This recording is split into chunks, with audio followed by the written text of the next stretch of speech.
하나님 여호와가 내게 준 땅에서 내 생명이 길리라. 아멘. 하나님이 일하시는 방법은 다양합니다마는 대부분은 하나님의 사람들을 통해서 일을 하십니다. 예를 들어서 출애굽 같은 사건도 하나님이 직접 하시면 너무나 간단하게 될 수가 있습니다. 그렇죠? 하나님께서 직접 애굽의 바로에게 나타나셔서 시퍼런 칼을 바로의 목에다 딱 대고 내 백성 보낼래 안 보낼래? 딱 한 번만 하시면 됩니다. 그러면 일사천리로 이루어집니다. 그런데 하나님은 이 쉽고 간단한 방법을 놔두고 모세를 통해서 일을 이루십니다. 가나안 정복 전쟁도 마찬가지입니다. 소돔과 고모라 성에 불을 내리셔서 멸망시키셨던 것처럼 그렇게 하시면 쉽고 빨리 가나안 땅을 정복할 수 있습니다. 하지만 이 가나안 정복을 여호수아를 통해서 이루시는데 무려 7년이라는 시간이 걸립니다. 이처럼 좀 더딜 수 있지만 하나님은 하나님의 사람들을 통하여 일을 이루십니다. 우리가 보고 있는 성경도 마찬가지입니다. 성경은 하나님의 말씀이 기록된 책인데 이 성경의 원저자는 하나님이십니다. 하지만 하나님이 직접 기록하신 것이 아니라 사람을 통해서 기록하게 하셨습니다.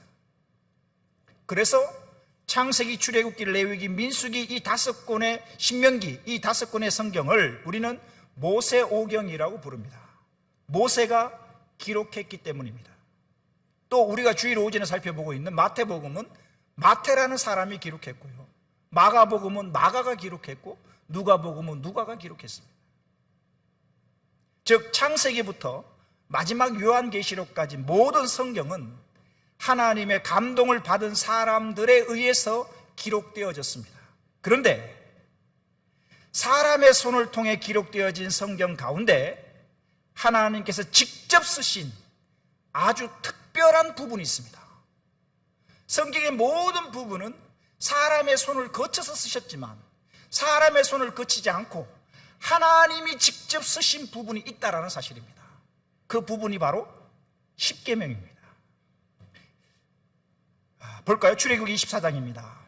여호와께서 모세에게 이르시되 너는 산에 올라 내게로 와서 거기 있으라. 네가 그들을 가르치도록 내가 율법과 계명을 친히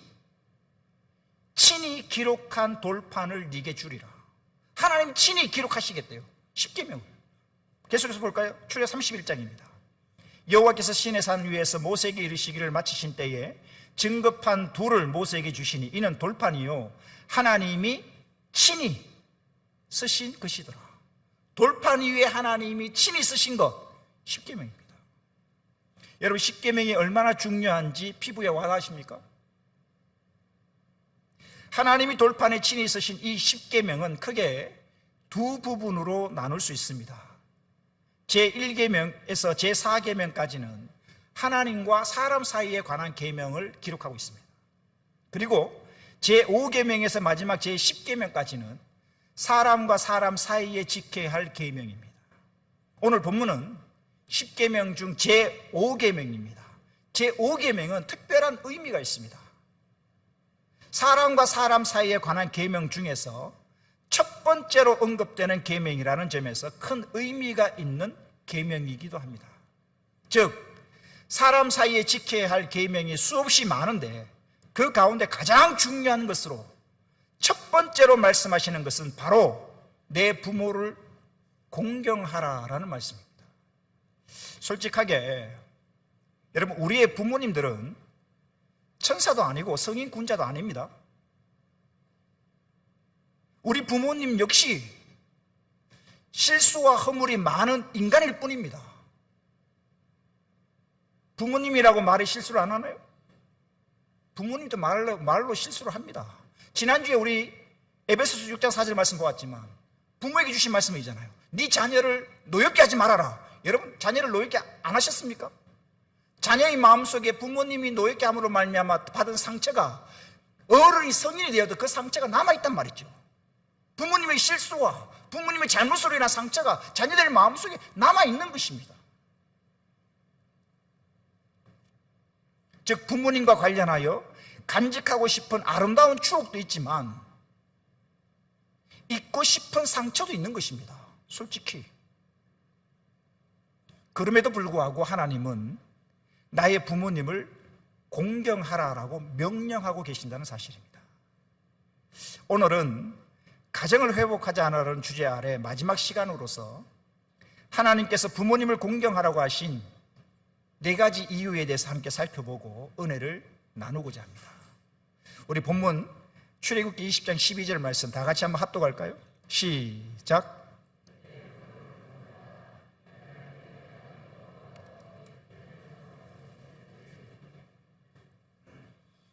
나의 부모님을 공경해야 하는 첫 번째 이유는 자식에게 부모는 하나님의 대리인이기 때문입니다.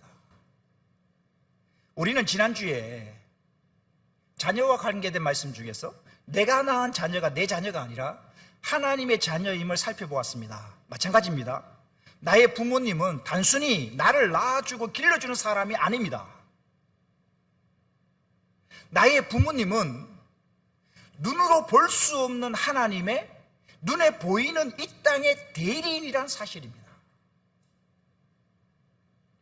그래서 부모님을 공경하는 사람만이 진정으로 하나님을 섬기는 사람이라고 말할 수 있습니다.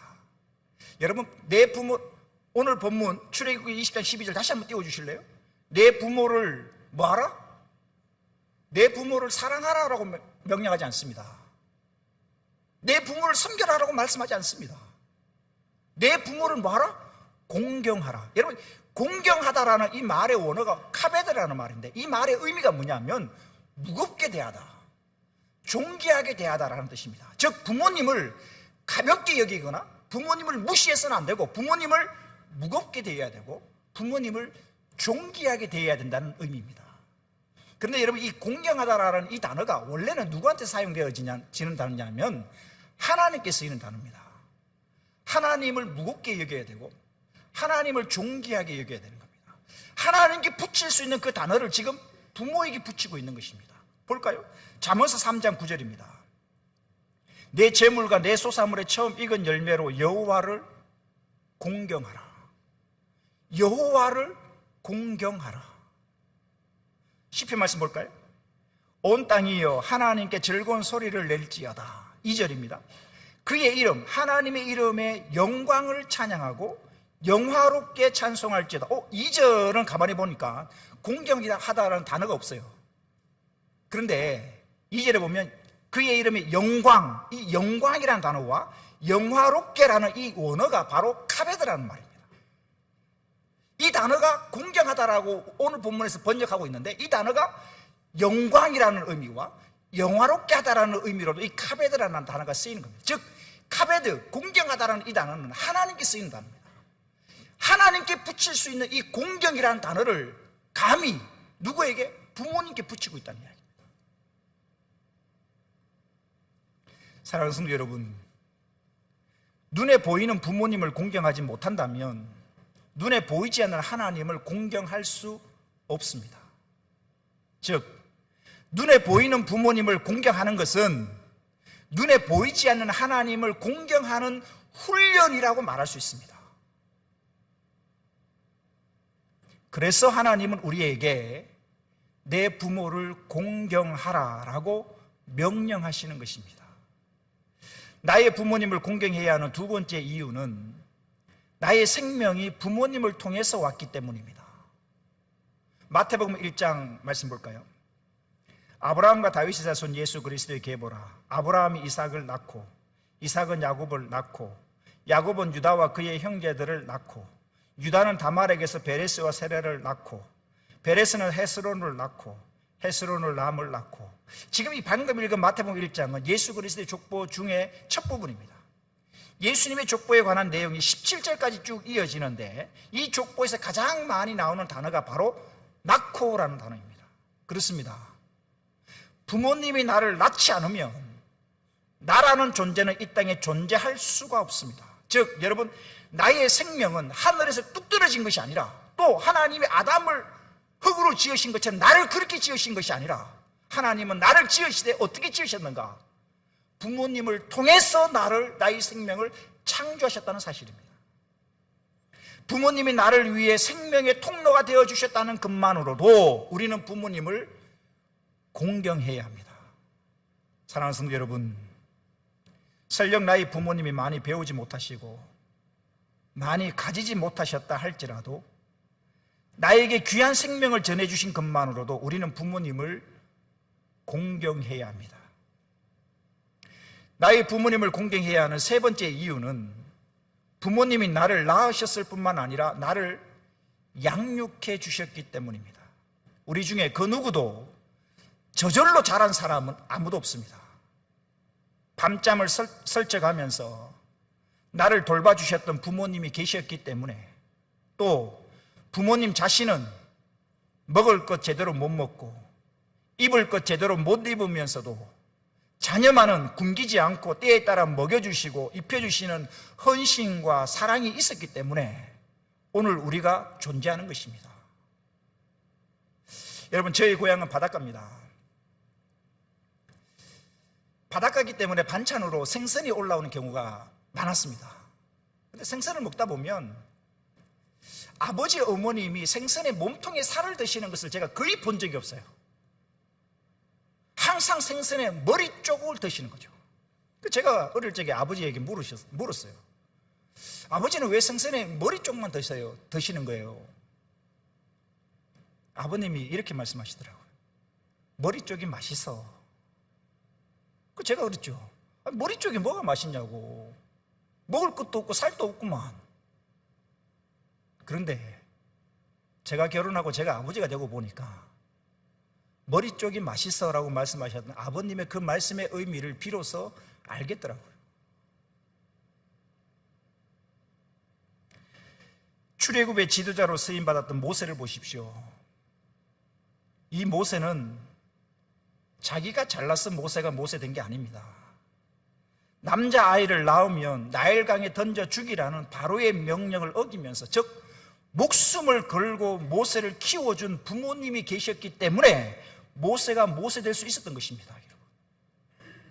부모님의 희생과 헌신이 없이는 모세가 절대 모세 될 수 없습니다.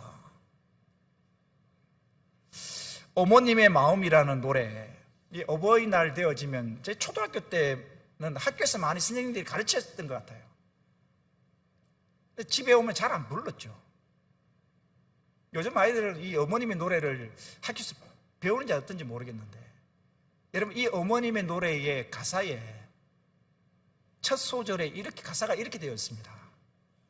나실제 괴로움 다 잊으시고 기를제 밤낮으로 애쓰는 마음, 진자리 마른 자리 갈아 뉘시며 손발이 다 닳도록 고생하시네. 그렇습니다. 이렇게 손발이 다 닳도록 고생하시며 나를 키워주신 부모님을 공경하는 것은 지극히 마땅한 일입니다.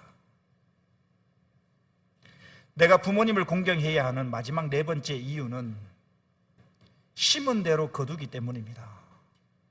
갈라디아서 말씀을 볼까요? 스스로 속이지 말라. 하나님은 업신여김을 받지 아니하시나니. 그 다음 보십시오. 사람이 무엇으로 심든지 그대로 거두리로다. 하나님을 몰랐던 우리 조상들도 이 진리만은 알았던 것 같아요. 심는 대로 거둔다는 것은 여러분 만고불변의 진리인데, 우리 조상들도 이 진리를 알고 여러분 속담을 만들어 놨죠. 콩 심은 데 콩 나고 팥 심은 데 팥 난다. 뭡니까? 심는 대로 거둔다는 성경의 말씀을 속담으로 만들어 놓은 것입니다. 나의 자녀가 먼 훗날 나를 어떻게 대할지를 알고 싶다면 내가 지금 부모님께 어떻게 하고 있는지를 살펴보면 됩니다. 왜냐하면 지금 나의 자녀는 내가 부모님께 하는 것을 보고 배운 그대로 나에게 되돌려 줄 것이기 때문입니다. 예를 들어서 내가 부모님을 못마땅해 하면 나도 머지않아 내 자식으로부터 못마땅해 함을 당할 것입니다. 또 내가 입으로만 효도하면 내 자녀 역시 입으로만 나에게 효도할 것입니다. 또 내가 부모님을 마음으로 섬기지 못하고 그저 용돈 몇 푼 드리는 것으로 자식의 도리를 다 했다고 생각한다면 내 자식들 역시 마음은 없이 돈 얼마로 나를 동냥하는 것으로 그칠 것입니다. 하지만 내가 진심으로 부모님을 사랑하고 존중하고 공경한다면 나 역시 내 자식으로부터 이러한 공경을 받을 것입니다. 고려장 이야기를 우리는 잘 압니다. 어떤 사람이 자신의 늙은 아버지를 지게에 지고 깊은 산속에 가서 지게채로 버려두고 옵니다.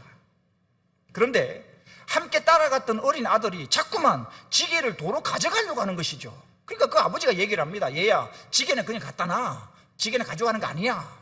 그러니까 그 어린 애가 얘기를 합니다. 아니에요, 지게 가져가야 돼요. 나중에 아버지도 늙으면 저도 이 지게에다가 아버지를 저다 버려야 하기 때문에 이 지게 도로 가져가야 합니다. 이 어린 아들의 말을 듣고 이 아버지는 자신의 불효를 깨닫고 늙은 아버지를 다시 모시고 집으로 왔다는 이야기입니다. 그렇습니다. 나는 늙은 아버지를 갖다 버리면서 내 자식은 나에게 잘해주기를 기대해서는 안 되는 것입니다. 내가 내 자녀로부터 효도를 받고 싶다면 그 마음으로 내가 먼저 부모님께 효도를 해야 합니다. 좋은 며느리를 얻고 싶습니까? 좋은 며느리가 되십시오. 좋은 사위를 얻고 싶습니까? 좋은 사위가 되십시오. 왜냐하면 심는 대로 거두기 때문입니다. 사랑하는 성도 여러분, 뿌린 대로 거둔다는 것은 변하지 않는 하나님의 법칙입니다. 그러니 내 자신을 위해서라도 부모님을 공경해야 합니다. 에베소서의 말씀을 볼까요? 자녀들아, 주 안에서 너희 부모에게 순종하라. 이것이 옳으니라. 내 아버지와 어머니를 공경하라. 이것이 약속이 있는 첫 계명이니 무슨 약속인가? 이로써 네가 부모님을 공경함으로써 네가 잘되고 땅에서 장수하리라. 부모를 공경하는 것은 여러분 너 자신을 위해서라는 겁니다. 네가 잘 될 수 있는 비결이라는 겁니다. 그러니 부모를 공경하라는 겁니다. 말씀을 마칠까 합니다. 홍수 심판 속에서 유일하게 살아남은 사람은 노아의 가족 8명이 전부입니다. 홍수 심판이 끝난 어느 날 노아가 포도주를 마시고 취해서 집안에서 옷을 다 벗고 잠을 자고 맙니다. 이것을 둘째 아들 함이 보게 되고 다른 형제들에게 가서 아버지가 술에 취해서 벗고 자는 것을 이야기를 해줍니다. 볼까요? 창세기 9장입니다. 노아가 농사를 시작하여 포도나무를 심었더니 포도주를 마시고 취하여 그 장막 안에서 벌거벗은지라. 가나안의 아버지 함이 그의 아버지의 하체를 보고 밖으로 나가서 그의 두 형제에게 알림해. 여러분, 했던 일이 이게 전부예요. 집에 들어가 보니까 아버지가 술에 취해서 옷을 벗고 자는 거 봤어요? 보고 와서 다른 두 형제에게 이야기를 해준 게 전부예요. 그러니까 23절, 셈과 야벳이 다른 두 형제가 옷을 가져다가 자기들의 어깨에 메고 뒷걸음쳐 들어가서 그들의 아버지 하체를 덮었으며 그들이 얼굴을 돌이키고 그들의 아버지 하체를 보지 아니하였더라. 자, 근데 문제가 다음입니다. 노아가 술이 깨요. 그의 작은 아들이 자기에게 행한 일을 알고, 행한 일이 뭡니까? 아버지가 옷 벗고 자고 있는 걸 보고 다른 두 형제에게 이야기해 준 거, 그게 전부예요. 그걸 알고 무슨 일이 벌어지는가? 25절. 이에 이르되 가나안은 여러분 함의 자식입니다. 가나안은 저주를 받아 그의 형제의 종들의 종이 되기를 원하노라. 이 본문은 요즘 젊은 세대 사람들의 시선으로 보면 굉장히 납득하기 어려운 말씀입니다. 소위 여러분, 원인 제공을 누가 있습니까? 아버지 노아가 있습니다. 아버지가 술이 취해서 옷을 벗고 잔 게 그게 잘못된 거 아닙니까? 아버지가 술 취해서 옷만 벗고 자지 않았으면 이런 사단 일어나지 않았습니다. 그런데 왜 아버지의 실수를 보고 말한 함의 후손들이 저주를 받는다는 말입니까? 도대체 노아의 이 사건을 통해서 하나님께서 말씀하시고자 하시는 것이 무엇일까요? 그것은 자녀는 부모님께 대하여 비난하거나 판단해서는 안 되고 부모님이 어떠하든 공경해야 함을 가르쳐 주시는 것입니다. 아버지가 술에 취해서 벗고 자는 것은 자식이 판단할 문제가 아니라 그건 하나님과 아버지 사이의 문제입니다. 자식은 아버지가 존경받을 만해서 공경하는 게 아니라 부모님이시기에 공경하는 것입니다.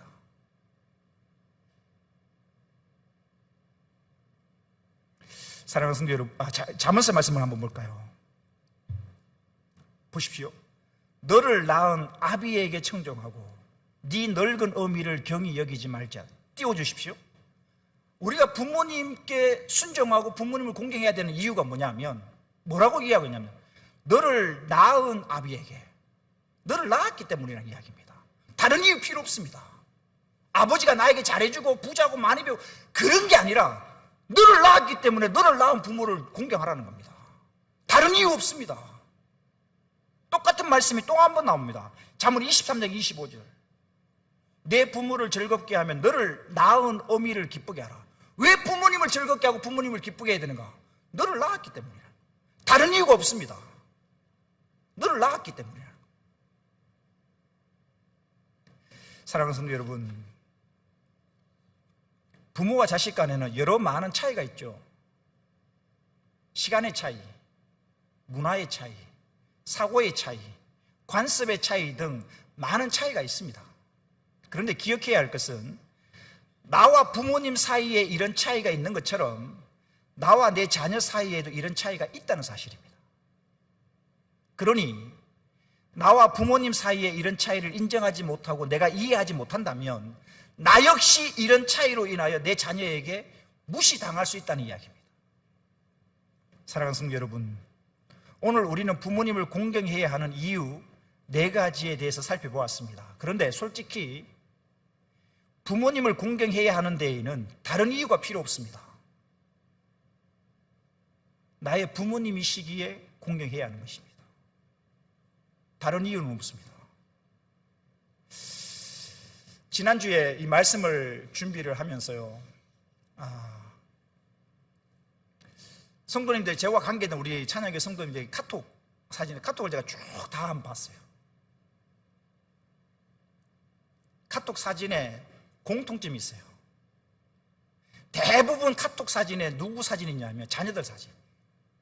자녀들 사진이 제가 볼 때는 거의 95% 이상이 다 자녀들 사진.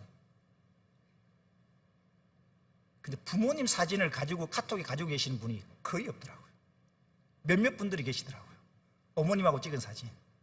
그래, 그 사진을 제가 예배 시간에 좀 띄울까 하다가 띄우진 않았습니다. 제 카톡에 이제 다운까지는 받아놨는데 보니까 여러분, 카톡 사진에 대부분 자녀들의 사진이에요. 근데 부모님 사진을 가지고 계시는 분이 거의 없더라고요. 거의 없더라고요. 부모님 대표적인 이미지라 그럴까요? 부모님 사진을 어떤 걸 할까 하다가 제가 이 사진을 골랐습니다.